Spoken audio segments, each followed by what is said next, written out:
नमस्कार मित्रों। कार्तिक मास की पूर्णिमा तिथि का हिंदू धर्म में विशेष महत्व है।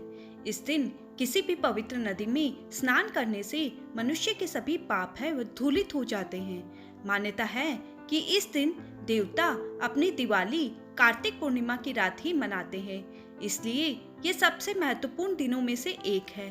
कार्तिक पूर्णिमा के दिन स्नान और दान करने को अधिक महत्वपूर्ण बताया गया है। कार्तिक पूर्णिमा पर दीपदान का भी विशेष महत्व बताया गया है। माना जाता है कि इस दिन दीपदान करने से सभी देवताओं का आशीर्वाद मिलता है। वहीं इस बार इसी दिन इस साल का आखिरी चंद्र ग्रहण भी लग रहा है। इस साल 30 नवंबर को कार्तिक मास की पूर्णिमा है और इस तिथि पर देव दीपावली का भी पर्व मनाया जाएगा।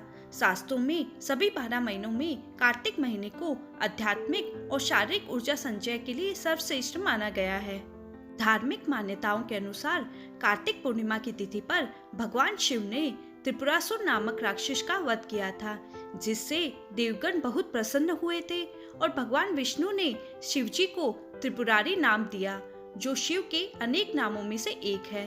त्रिपुरासुर के वध होने की खुशी में सभी देवता स्वर्गलोक से उतरकर काशी में दीपावली मनाने आते हैं। कार्तिक पूर्णिमा का महत्व महाभारत से भी जुड़ा है। कथा के अनुसार जब कौरवों और पांडवों के बीच में महाभारत का युद्ध समाप्त हुआ, तब पांडव इस बात को लेकर बहुत ही परेशान और दुखी हुए थे कि युद्ध में उनके कई सगे भाई बंधु की मृत्यु हो गई है। ऐसे में मृत्यु के कारण वे सोचने लगे कि इनकी आत्मा को शांति कैसे मिलेगी। तब भगवान श्री कृष्ण ने पांडवों की चिंता को दूर करने के लिए कार्तिक शुक्ल पक्ष की अष्टमी से लेकर कार्तिक पूर्णिमा तक पितरों की आत्मा की तृप्ति के लिए तर्पण और दीपदान करने को कहा था। तभी से कार्तिक पूर्णिमा पर गंगा स्नान और पितरों को तर्पण देने के लिए इस तिथि का विशेष महत्व है। पुराणों के अनुसार कार्तिक पूर्णिमा की तिथि पर ही भगवान विष्णु ने धर्म वेदों की रक्षा के लिए मत्स्य अवतार का धारण किया था। मान्यता के अनुसार कार्तिक शुक्ल पक्ष की एकादशी पर भगवान विष्णु के जागने पर देवी तुलसी का विवाह भगवान के शालिग्राम स्वरूप से हुआ था। भगवान विष्णु के बैंकुट धाम में आगमन और तुलसी संग विवाह के बाद कार्तिक पूर्णिमा के दिन पुण्य लाभ प्राप्त करने के लिए इस तिथि का विशेष महत्व होता है। कार्तिक पूर्णिमा के दिन ही सिख धर्म के पहले गुरु नानक देव का जन्म हुआ था। इसी कारण से भी हिंदू एवं सिख धर्म के अनुयायी कार्तिक पूर्णिमा को प्रकाश उत्सव के रूप में भी मनाते हैं। इस दिन गुरुद्वारों में विशेष अरदास और लंगर का आयोजन भी किया जाता है। ये अब हम आपको सुनाते हैं कार्तिक पूर्णिमा से जुड़ी हुई पुरानी कथा।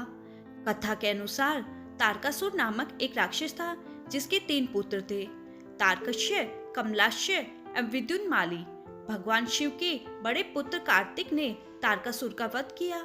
अपने पिता की हत्या की खबर सुन तीनों पुत्र बहुत ही दुखी हुए। तीनों ने मिलकर ब्रह्मा जी से वरदान मांगने के लिए घोर तपस्या की। ब्रह्मा जी तीनों की तपस्या से प्रसन्न हुए और बोले कि मांगो, क्या वरदान मांगने चाहते हो। तीनों ने ब्रह्मा जी से अमर होने का वरदान मांगा, लेकिन ब्रह्मा जी ने इसके अलावा कोई दूसरा वरदान मांगने को कहा। तीनों ने मिलकर फिर सोचा और इस बार ब्रह्मा जी से 3 अलग नगरों का निर्माण करवाने के लिए कहा, जिसमें सभी बैठकर सारी पृथ्वी और आकाश में घूमा जा सके। 1000 साल बाद जब हम मिले और हम तीनों के नगर मिलकर एक हो जाएं, और जो देवता तीनों नगरों को एक ही बाण से नष्ट करने की क्षमता रखता हो, वही हमारी मृत्यु का कारण हो। ब्रह्मा जी ने उन्हें ये वरदान दे दिया। तीनों वरदान पाकर खुश हुए। ब्रह्मा जी के कहने पर मय दानव ने इनके लिए तीनों नगरों का निर्माण किया।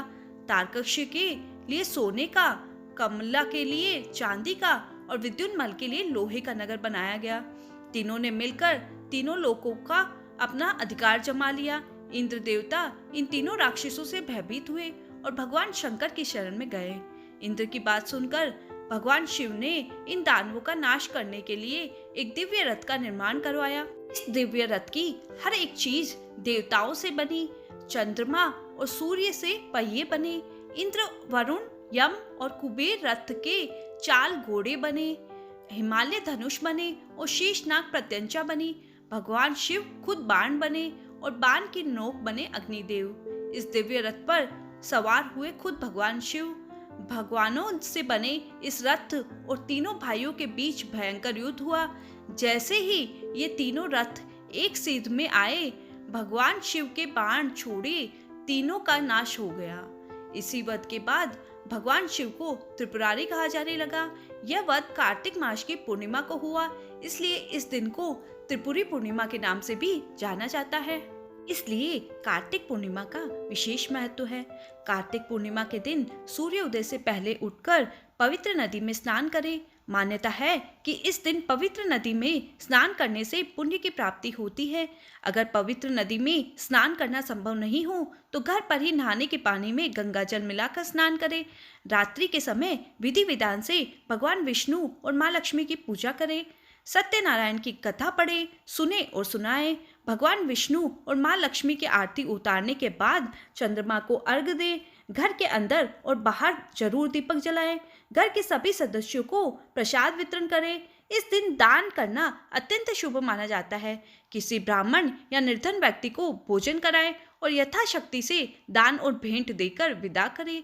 कार्तिक पूर्णिमा के मौके पर दीप दान करना भी बेहद ही शुभ माना जाता है। दोस्तों, अगर आपको हमारी कार्तिक पूर्णिमा की कथा पसंद आई हो तो हमारे चैनल को लाइक और सब्सक्राइब करना न भूलें।